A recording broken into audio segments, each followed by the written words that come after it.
Gracias a todas y a todos, gracias por la invitación y a los organizadores que me dejan regresar cada año. Y mis felicitaciones porque cada año es mejor, el programa creo que es buenísimo y aún si no somos tantos los que estamos presentes, pues aprovechen porque no hay muchos eventos de este tipo en el país, no obstante, fuera del país sí. Yo estoy afiliado a la International Society for Board Game Studies, a la Association for Business Simulation and Experiential Learning y la International Simulation and Gaming Association. Y no lo digo para presumir, lo digo porque es un hueco que hay en nuestro país, es decir, estas organizaciones llevan 45, 46 y 19 años reuniéndose cada año a discutir temas como estos en serio y formal. Y yo hoy me voy a tomar la libertad de compartir con ustedes algunas opiniones y algunos datos divertidos sobre juegos y cómo las mecánicas de juegos pueden transformar sociedades enteras. Eso es a lo que yo me dedico a estudiar. De hecho, saliendo de acá me voy a Australia a exponer en ese último lugar este tipo de investigaciones, cómo estamos recuperando tejido social con jóvenes que delinquieron. Entonces, siguiente, muchas gracias. Muy bien, los primeros juegos nacen generalmente como unas mecánicas de conflicto.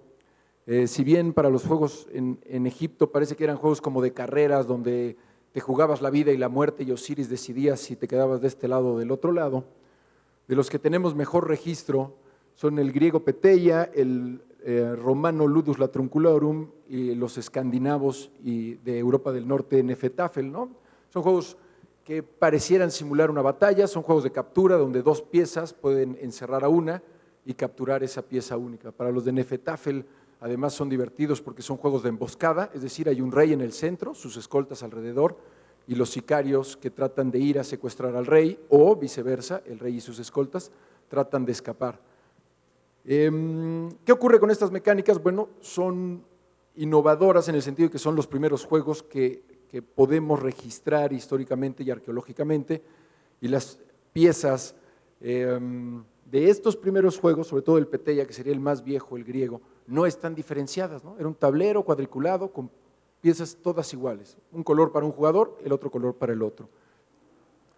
Pero avanza la historia de la humanidad y en Europa, ahorita vamos a ver qué ocurre en Asia, pero en Europa para el siglo XI tenemos el registro de ese jueguito que parece como un ajedrez con números, no sé si lo pueden ver, es el primero que está ahí, se llama Rhythmomaquia. El monje Hermanus Contractus es el que nos deja los textos más antiguos. Él no quería que se popularizara el juego, él solo se carteaba con sus otros amiguitos monjes medievales, porque decían que jugar mucho Rhythmomaquia te permitía entender el orden del universo. El Rhythmomaquia se parece un poquito al ajedrez, probablemente resultado de que en las cruzadas sí hubiera religiosos que fueron al Medio Oriente, vieron cómo funcionaba algo del ajedrez, pero regresan y lo que inventan es un juego de ajedrez basado en las matemáticas y en las proporciones aristotélicas. Entonces es un juego muy complicado, si tienen el tiempo de un monje encerrado, seguramente se los recomiendo. Si su vida es mucho más veloz, pues la verdad tienes que estar sentado como 4 horas para tratar de matemáticamente descifrar cómo derrotar a tu oponente, pero además tiempo después, como 200 o 300 años después, o sea, hablamos de un juego muy popular. ¿De aquí alguien alguna vez había escuchado hablar del Rhythmomaquia? Nadie. Bueno, yo les estoy hablando de un juego muy popular en la época de la imprenta, o sea, por ahí del 1300, 1400, muy popular, tan popular como que había tiendas para que te compraras tus fichas que habías perdido. Oye, se me rompió mi triángulo 8, tendrás un círculo 4, y entonces ibas ahí y el artesano te hacía tu circulito. Así de famoso era el Rhythmomaquia. Luego se hizo aún más famoso cuando las academias de matemáticas de Europa lo empezaron a usar oficialmente cátedra, es decir, tú llegabas a la Universidad de París y ibas a tu clase de Rhythmomaquia con el maestro bla bla bla de Fontainebleau, ¿no? Que además, aprovechando la imprenta, eran de las primeras cosas que se publicaban, los manuales de cómo enseñar matemáticas utilizando el Rhythmomaquia, famosísimo. Luego, por ahí del 1500, entra en desuso. ¿Por qué? Porque ya llega a pleno el ajedrez a Europa. Por ahí de 1400 entra pleno y luego, pues bueno, también cambia el tiempo, no todo el mundo tiene 4 horas para estar jugando a las proporciones aristotélicas, ¿verdad? Pero es un juego muy bonito. ¿Dónde está lo innovador? Bueno, era en meter matemáticas a los juegos de conflicto. Nunca antes había ocurrido eso en la historia de la humanidad, porque eso es algo de lo que yo voy a tratar de, al menos en estos 15 minutos que me quedan, me voy a ir un poco más despacito, 10 minutos que me quedan, pero bueno, no hay por qué correr, ¿verdad? pero es parte de lo que voy a tratar al menos de sembrar en ustedes. La idea de que las mecánicas innovadoras han existido siempre, es una búsqueda perpetua para todos los diseñadores de juegos y exige tiempo de estar sentados buscando creativamente algo que no haya ocurrido antes. Y para que logres eso, pues uno, tienes que ser un buen consumidor, ver qué está ocurriendo y qué ha ocurrido. Y dos, pues ponerle horas de innovación, porque no hace mucho, tropezando en esos comerciales, decía, el nuevo juego de video mexicano, la revelación, lo nunca antes visto. Y era una especie de Mario Bros. Que recorría varios mundos, muy bonito, muy bien diseñado, seguramente con escenarios muy agradables, pero pues no hay innovación, ¿no? O sea, es decir, es un Mario Bros. No estamos inventando nada nuevo después de 30 años de Mario Bros. Entonces, lo que quiero que hoy noten son los giros que ha dado la humanidad al momento de inventar mecánicas. Entonces empezamos con mecánicas de conflicto, muevo mis piezas, capturo la tuya, y luego inventamos cosas como mecánicas de conflicto matemáticamente organizadas, es decir, tenías que hacer operaciones para capturar. De estos juegos de conflicto, el más viejo que conocemos que formalmente se utilizó para adiestrar tropas prusianas fue el de Beckmann, el Königsspiel, el juego del rey, en 1664. Es decir, en 1664 los juegos se volvieron serious games. Así que la próxima vez que escuchen algo sobre serious games y pienses que es algo nuevo, no es algo nuevo, ¿me entiendes? Hace más de 300 años, en el centro de Europa, ya estaban capacitando a la tropa usando simuladores de guerra y capacitando al rey en la toma de decisiones y capacitando a sus almirantes en cómo tomar decisiones estratégicas, cómo analizar el terreno del contrario. Seguramente todos han visto estas imágenes como medievales que tenían sus caballos y sus tropas, pero no había un juego y no había propiamente una estrategia ahí, ¿no? Era más bien como organizar sus ideas utilizando estas figuras grandes. Es hasta 1664 que ya tenemos un juego formal, un simulador formal que permite que tú calcules fuerzas, calcules avances, calcules cómo derrotar a tu enemigo. 1664, ustedes pongan para ver la Armada de México cuánto tiempo lleva tratando, porque no lo ha logrado, de lograr su primer simulador. 1664, ¿no? Estamos 350 años tarde de lo que serían las potencias militares y, para gusto de todos ustedes, nace a través de un juego, ¿no? O sea, porque sé que aquí todos los que vienen pues nos gustan los juegos, nos gusta diseñar, nos gusta consumir, pues también hay que entender que son cosas serias, ¿no? Son cosas muy importantes y pueden cambiar destinos completos. O sea, que el centro de Europa haya jugado a conquistar el mundo no es resultado de la Primera Guerra Mundial y luego la Segunda, ¿no? Incluso está registrado que, ¿saben qué hacen entre la Primera y la Segunda Guerra Mundial? Las tropas alemanas se ponen a simular cómo va a ser la Segunda Guerra Mundial, ahora sí cómo vamos a ganar. Y eso está registrado. No nos lo comparten a nosotros, pero está registrado. Luego viene el Kriegspiel de Helvig en 1780, también muy famoso, me imagino nunca lo habían escuchado, pero son como de estos registros históricos importantes. Y hoy en día, pues bueno, tenemos como el Warhammer 40.000, ¿no? Bueno, seguro hay unos mucho más nuevos de Priestley y Chamber, pero la idea también es como pensar que estos juegos complejos de estrategia no son de nuestro tiempo, en verdad, solo es como abrir los ojos a que los estamos digitalizando, pero el registro es viejo, entonces para innovar, pues hay que hacer lo que hizo Beckmann, ¿no? O sea, estar en 1664 y decir, hay que meterle una mecánica a esto de simular la guerra. ¿Cómo? Pues él sí, si alguna vez acceden a ese manual es muy bonito porque tienes que construir tu juego al estilo de Warhammer. O sea, solo te dice qué tamaño tiene el cuadradito, qué significa, estos son infantes, estos son fogoneros, estas son artillerías, y de ahí para adelante. Entonces tenías que construir tu juego y simularlo y hacerlo bonito. Y con mecánicas complejas, estos se mueven más rápidos, estos más lentos, y tenías que construir tu tablerote de madera, pero era cosa seria, ¿no? Era para entrenar a la tropa. Siguiente lámina, por favor.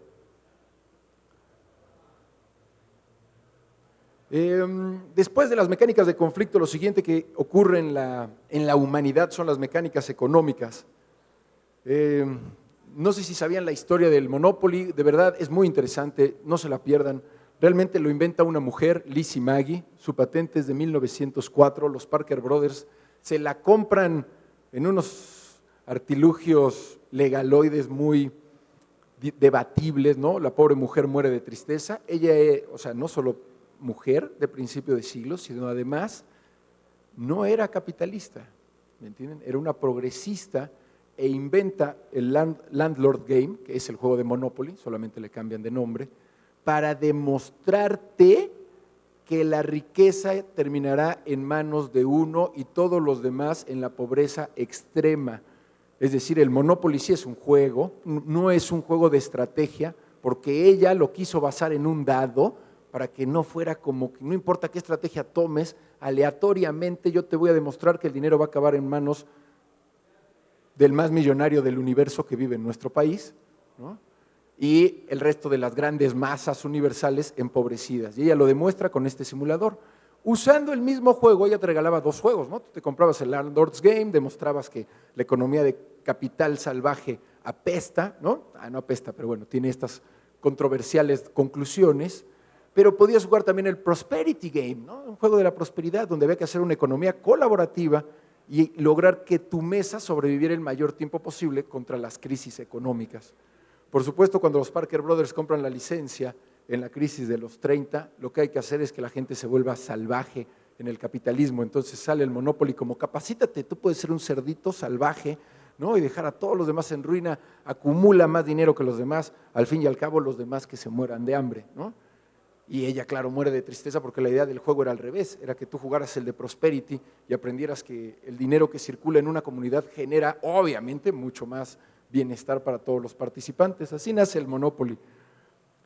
Para los 80s, en Alemania surge una serie de juegos que no llegan a México. Bueno, vi que Monte Carlo apenas sacó un tiraje de este de Sharks. Si lo llegan a ver, cómprenlo, de verdad. Bueno, no sé en qué precio lo tengan, ya no lo he visto, pero es muy interesante, porque a diferencia del Monopoly y los otros juegos que a México nos ponen a consumir, porque ojo, los niñitos alemanes que están controlando el Banco Central Europeo, esto es lo que jugaban de niños, antes de que cayera el muro, más o menos. ¿Por qué? Porque estas son mecánicas de capital golondrina. Esto te enseña cómo inyectas capital a una compañía con la que no te vas a encariñar, no te importa, no es como voy a hacer crecer mi imperio y voy a estar 15 horas aquí poniéndole los edificios más bonitos. No, ni madres, metes dinero y sacas dinero antes que lo saquen los demás a punto de quiebra. Y así es como ganas. Si lo hubieran jugado los griegos, no se los hubieran abrochado, ¿verdad? Pero pues no la vieron venir los pobrecitos. Pero bueno, eso es lo que se jugaba, el Sharks, Borsienspiel, una serie de juegos financieros muy fríos. O sea, no eres ni siquiera dueño de una propiedad privada al estilo del Monopoly, sino aquí ya, deshazte de la propiedad privada, lo único que necesitas es dinero para ser feliz. Y lo único que tienes que hacer para ganarle a los demás es saber cuándo inyectas tu dinero y cuándo lo sacas antes que los demás y hacer quebrar la empresa al estilo de lo que hizo Enrod, porque si no, no te funciona el plan. Eso ocurre en los 80s, o sea, ojo, juegos que Monte Carlo creo que sacó en México hace como 5 años y no volvió a tirar, ¿no? Ya, 30 años de atraso. O juegos interesantes como ese que aparece ahí, La Bolsa, es un juego mexicano, apareció una foto en ese de Board Game Geek, nadie sabe nada de este juego, lo cual me lleva a la siguiente lámina. Nadie sabe nada de este juego, ¿no? Sabemos que es mexicano porque las empresas que ahí aparecen son mexicanas, el tablero nos recuerda al de Monopoly. Podemos darle a la que sigue, por favor. Pero entonces nos lleva a una situación muy grave, ¿no? Los juegos son tan serios, ya lo vieron cómo nacen en el centro de Europa estos juegos de conflicto ya para simular cosas muy importantes. El Archivo Germano de Juegos está en Nuremberg, se funda oficialmente en el 86, tiene 30,000 ejemplares. Es decir, si yo quisiera saber qué onda con ese juego de la bolsa en México, hay un lugar oficial donde el Estado está registrando todas las tecnologías lúdicas porque es cosa seria, ¿me entienden? Para los alemanes los juegos no son solo una recreación y ponerte bien borracho y se acabó, sino ellos saben que ahí hay una capacidad creativa y un potencial humano y una dinamita social muy grande. Y entonces tienen archivos de juego para que si tú quieres irte a investigar sobre cómo funcionaba un juego que ya no se publica, ya no se editó, solo salió un tiraje, no sé, o salieron poquitos, ellos cada año compran entre 300 y 400, cada año, ¿no? Es un archivo gigantesco, monumental, como una biblioteca de juegos, pero es un archivo, es decir, no vas a jugar con tus cuates, puedes, pero más bien la idea es que esté al acceso del público alemán un registro histórico de todo lo que se ha publicado, al menos hasta donde se puede en el mundo, ¿no? O por ejemplo, académicamente, este congreso de ISAGA van en el 47, el de Upsell en el 44 y el de Board Game Studies en el 19. Y aquí tenemos un evento como este, súper importante, muy bien hecho, en verdad muy bien hecho. Yo veo la lista de ponentes, veo las temáticas, es genial, pero imagínense el esfuerzo monumental y llenamos una sala chiquita, ¿no? ¿Qué está pasando? Cuando ahorita me subo al avión y voy a ese 47 en ISAGA y es gigantesco, 5 minutos, estoy en tiempo, perfecto, es gigantesco. Les hablo de que a este 47 van los almirantes de Estados Unidos que están simulando las guerras navales contra Rusia y van los encargados de la seguridad aeroespacial. Todo esto se está simulando hoy en día, los encargados de la seguridad cibernética y cómo hoy en día los sistemas cibernéticos, programa contra programa, pues obviamente el de la Defensa Nacional de Estados Unidos gana, ¿verdad? Pero cuando hay un hacker atrás, cuando hay un humano atrás, generalmente gana el humano. Entonces están construyendo un sistema donde la máquina pueda saber cuándo hay un humano atrás tratando de entrar al sistema, despliegue la primera defensa antes de que llegue un otro humano a organizar una defensa, ¿no? Y a levantar lo que se necesita. Es decir, son cosas serias los juegos de simuladores, ¿no? O sea, qué bueno que aquí venimos, nos recreamos, queremos diseñar juegos, ponerle muchas ganas, pero hay que ponerle muchas ganas. La última lámina. Y ya nada más hablando de lo digital, porque ya los acatarré con lo que a mí me gusta, que son los jueguitos antiguos y de tablero y cosas de ese tipo. Pues el Pac-Man, ¿no? De Toru Iwatani, muy famoso. Apenas Google, ¿qué dijo? 5 millones de horas, hombre, ¿no? Se perdieron el día que lanzó la aplicación, fue genial. Es decir, todo un pedazo del mundo dejó de trabajar. Con 255 niveles, el último es imposible, 4 pellets de poder, 4 fantasmas, y caminaba en 24K. Ya se acabó casi el tiempo, pero ¿por qué retomo este como uno genial para su tiempo? Porque los 4 fantasmas tienen personalidades y eso fue algo que no ocurrió antes y lo logró en 24K. Es decir, hay un fantasma que siempre toma la ruta más corta, hay un fantasma que siempre va a estarte merodeando, hay un fantasma que hace random y uno que más bien divaga, ni siquiera o sea, no hace sentido su comportamiento.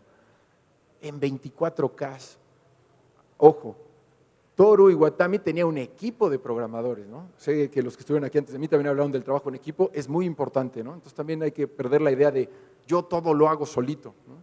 Pero hay que poder también notar cuando hay estos brincos formidables, brincos, ¿no? Es decir, voy a hacer que tenga 4 fantasmitas, pero a diferencia del Pong, que sería su antecesor inmediato, aquí estos fantasmitas va a parecer que piensan.